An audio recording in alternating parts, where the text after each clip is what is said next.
Bonjour et bienvenue dans cette vidéo, j'espère que vous allez bien. De mon côté, je suis malade, donc d'où le combo visage fatigué et voix qui parle du nez. Mais je vous retrouve aujourd'hui pour un book haul parce que depuis le début du mois de janvier, j'ai eu le temps d'accumuler les nouvelles acquisitions livresques et il était temps que je vous présente tout ça. Pour commencer, j'ai craqué sur le livre qui me tente le plus en ce moment, c'est Twin Crowns par Catherine Doyle et Catherine Weber, publié chez Bayard. C'est un roman de fantasy avec deux sœurs jumelles, l'une qui s'apprête à devenir reine et l'autre qui va tout faire pour essayer d'usurper la place de sa sœur et d'aller elle-même sur le trône afin d'empêcher une guerre contre les sorcières. Donc univers qui promet avec de la romance et du coup des sorcières effectivement. Et j'en ai entendu que du bien sur ce livre, je l'ai vu partout, du coup il me le fallait. J'ai également craqué pour la saga Hotel Heartwood avec le tome 3 Ensemble c'est mieux et le tome 4 Enfin l'été, saga de Kelly George illustrée par Stéphanie Gréguin, ici publiée chez Casterman. J'aime vraiment cette petite saga saisonnière où le premier tome se passe en automne, le deuxième tome en hiver, du coup je les ai déjà lus et il me fallait la suite. Donc voilà, je suis parée pour ce tome-ci qui se passe au printemps et celui-là en été. Je vais pouvoir continuer comme ça, cette petite histoire où on suit des animaux qui vivent dans un hôtel qui est dans un arbre et à chaque fois c'est si doudou, si mignon, c'est très réconfortant. Puis j'ai été gâtée par Hachette. Pour commencer, ils m'ont envoyé le premier tome du Trône de Cristal, donc l'assassineuse par Sarah J. Maas, publié chez le livre de poche Jeunesse, qui est donc aussi connu sous le nom de Kéléana. Voilà, mais chez le livre de poche jeunesse, ils ont ressorti la saga avec donc les couvertures des VO et sous le nom Le Trône de Cristal. Mais c'est vraiment le même contenu sinon. Voilà. Et c'est ma lecture en cours, je suis actuellement en train de terminer ce tome-ci au moment où je filme cette vidéo et franchement c'est un gros coup de cœur, donc je suis tellement contente. Tellement contente qu'on me l'ait envoyé. Là il va me falloir la suite, je vais aller la demander mais très fort. J'ai également reçu de la part d'Hachette I Was Born for This d'Alice Oseman. Je vous en ai beaucoup parlé parce qu'il a fait l'objet d'un vlog lecture, parce que il fait partie de mes top lectures de l'hiver. Livre tellement chouette, I Was Born for This. Je crois que je ne vous le présente plus, si je vous le présente encore, allez.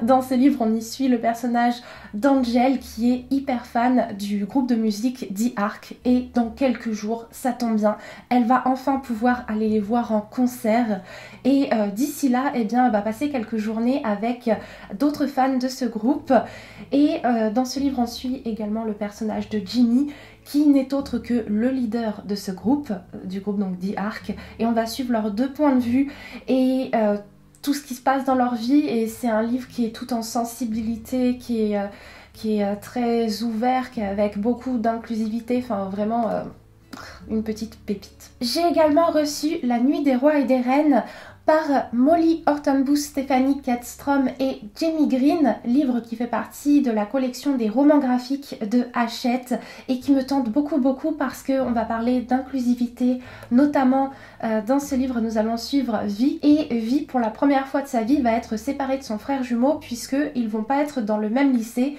Vi a choisi d'aller à Ardenite, là où elle va pouvoir troquer son uniforme habituel contre un pantalon et donc vivre dans ce nouveau lycée qui est un petit peu fantastique parce que y a des fées dans ce lycée et tout, et apparemment c'est une petite histoire tournée autour du théâtre, puis il y a également des amourettes de lycéens, donc voilà, ça a l'air tout sympa. Je viens de mettre sans faire exprès un gros coup dans mon trépied, donc ça a peut-être un petit peu bougé le cadrage de cette vidéo, mais en tout cas alléluia, l'appareil photo n'est pas tombé, donc tant mieux. Donc reprenons. Enfin, de la part de Hachette, j'ai aussi reçu Belle Morte de Bella Higgins, qui est un livre dans lequel les vampires sont sortis de l'ombre il y a de ça 10 ans. Ça fait 10 ans que tout le monde connaît leur existence, qu'ils sont adulés et il y a même des gens qui veulent à tout prix être leurs donneurs. Et nous, dans ce livre, nous allons suivre l'histoire de Rainy qui va essayer de devenir donneuse pour les vampires, Non pas parce qu'elle les adore, bien au contraire, mais tout simplement parce que sa sœur était donneuse pour les vampires et elle a mystérieusement disparu. Donc Rainy est bien décidée à mener sa petite enquête, mais il se peut que entre temps il y ait de la romance avec un certain vampire. Je suis devenue partenaire avec Flammarion Jeunesse. Je suis trop contente parce que je vais pouvoir découvrir et vous faire découvrir leurs nouveautés. Donc ils m'ont envoyé quelques petits livres pour fêter ça et je les en remercie. Pour commencer, il y a Et le désert disparaîtra de Marie Pavlenko, qui est un livre qui me tente depuis sa sortie, puisque dans cette histoire, en fait, c'est un roman à peu près post-apocalyptique où on va suivre donc un monde dans lequel le sable a peu à peu tout recouvert en fait. Ce qui fait que les arbres sont devenus une denrée très rare et j'avoue que ça me tente beaucoup parce que un univers post-apocalyptique tourné sur l'écologie où on y parle d'arbres et moi les arbres, voilà quoi, vous savez mon amour pour les forêts. Donc du coup ça me tente trop. En plus apparemment il est vraiment super. Donc franchement il me tarde de le découvrir celui-là. J'ai également reçu John d'Emmanuel Bourdier où là nous sommes dans les années 50 à Liverpool et on suit le jeune John qui a 11 ans et qui s'intéresse à pas mal de choses mais il a plutôt l'âme d'un artiste. Et un jour il va découvrir la musique et là ça va changer sa vie. Et si vous n'avez pas encore fait le lien avec John, Liverpool, les années 50, eh bien autant vous dire que oui, ce petit garçon n'est autre que John Lennon. Enfin en tout cas le jeune lui. Et enfin j'ai reçu La maison des mots perdus de Koshka et je dois dire que je suis super contente parce que ça va être mon premier Koshka alors que c'est une grande autrice qui a vraiment écrit des tonnes de livres et j'en ai lu aucun donc il est vraiment temps que je la découvre et celui-là il me faisait très envie déjà avec cette couverture que je trouve absolument magnifique et de par aussi son résumé puisque on va suivre l'histoire du jeune Ravi qui vit heureux sur la montagne entouré de ses parents. Sauf que sa maman, eh bien, elle ne parle plus, mais par contre elle chante. Et on nous dit, ta maman a perdu les mots, mais elle n'a pas perdu les chansons. Les chansons, c'est les mots gorgés de la musique du courage.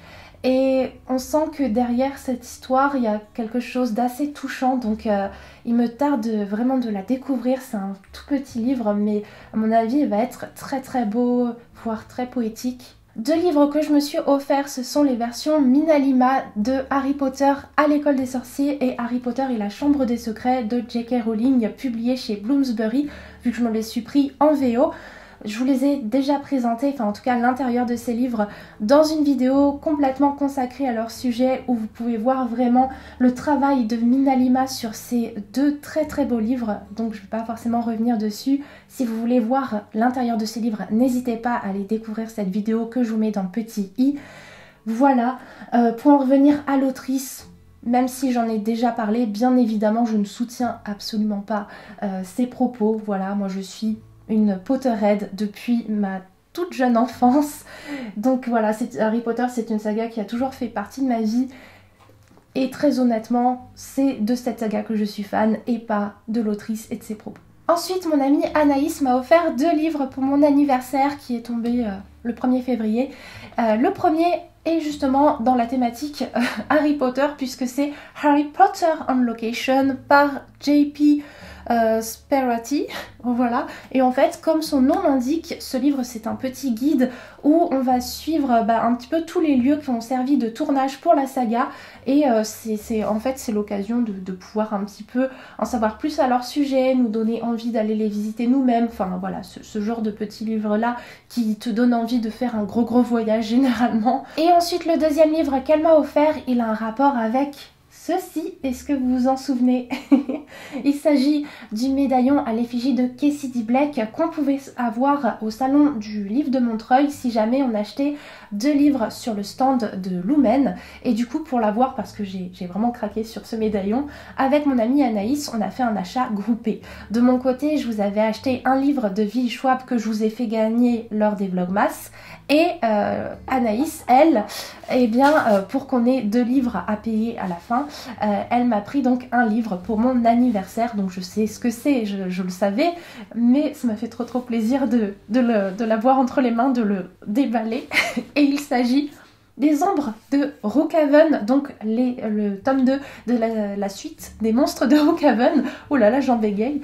Saga de Padresh Kenny avec les illustrations d'Edward Bettison publiées chez Lumen, qui est une saga où on suit une famille de monstres et aussi 2 enfants humains qui vont un jour pénétrer dans leur demeure. Et on va voir un petit peu tout ce petit monde cohabiter, les petits secrets des uns des autres. Et franchement, il me tardait d'avoir ce tome 2 et de suivre les aventures de toute cette famille et notamment de retrouver le personnage de Mirabel qui est un des monstres de la famille. Franchement, trop hâte, mais je vais essayer d'être sage et de me le garder et pour pouvoir le lire pour le prochain Pumpkin Autumn Challenge. Je suis allée chez mon amie Camille et elle faisait du tri dans ses bibliothèques, donc dans les livres dont elle voulait se séparer, elle m'a dit de regarder, de prendre ce que je voulais. Du coup, je suis repartie de chez elle avec 2 livres. Le premier, c'est L'été de tous les possibles de Jennifer Niven, publié chez Gallimard Jeunesse, qu'on a vu partout l'été dernier et du coup qui m'intrigue beaucoup. Dans ce livre, on va suivre le personnage de Claudine qui a tout prévu pour ses vacances d'été. Passer du temps avec sa meilleure amie, flirter, sa première fois. Sauf que Claudine, il y a un truc qu'elle n'avait pas pu prévoir, c'est le divorce de ses parents. Et du coup, sa mère va complètement modifier leur plan pour l'été et emmener sa fille dans une île, donc une autre destination, une île un peu perdue, là où Claudine va faire la rencontre de Jérémia et peut-être que finalement son été va pas être si pourri que ça. Oui, je vous l'avoue, le fait que le personnage masculin s'appelle Jérémia comme dans L'été où je suis devenue jolie, ça a fait en sorte que je sois d'autant plus tentée par ce livre. L'autre livre que je lui ai pris, c'est Le Château des Papayes par Sarah Pennypacker, qui n'est autre que l'autrice de la saga Pax, vous savez, avec le petit renard. Saga qui me fait aussi très envie d'ailleurs. Pour en revenir à ce livre-là, il est publié chez Gallimard Jeunesse et je l'ai absolument pas vu passer, mais son résumé m'intriguait beaucoup et ça promet une histoire assez jolie où on va suivre 2 enfants qui sont donc Ware et Jolene et qui vont se rencontrer sur un terrain vague, là où tous 2 aiment passer du temps, l'un parce que pour lui c'est un terrain de jeu incroyable et pour l'autre c'est un endroit idéal pour planter des papayes.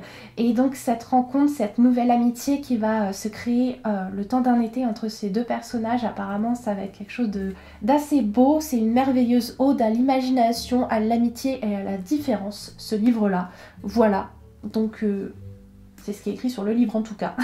Donc j'espère que c'est ce que je vais retrouver en le lisant. Et enfin, dans la boîte à livres près de chez moi, je suis tombée sur Love, Simon par Becky Albertalli, publié chez Hachette. Livre que je n'ai pas lu, mais par contre j'ai vu le film et du coup je me suis dit tiens, je vais le garder, comme ça sera l'occasion un jour de pouvoir le lire. Voilà. C'est la fin de ce book haul, je vous remercie d'avoir regardé cette vidéo, je vous fais de très gros bisous et on se retrouve tout bientôt pour une nouvelle vidéo.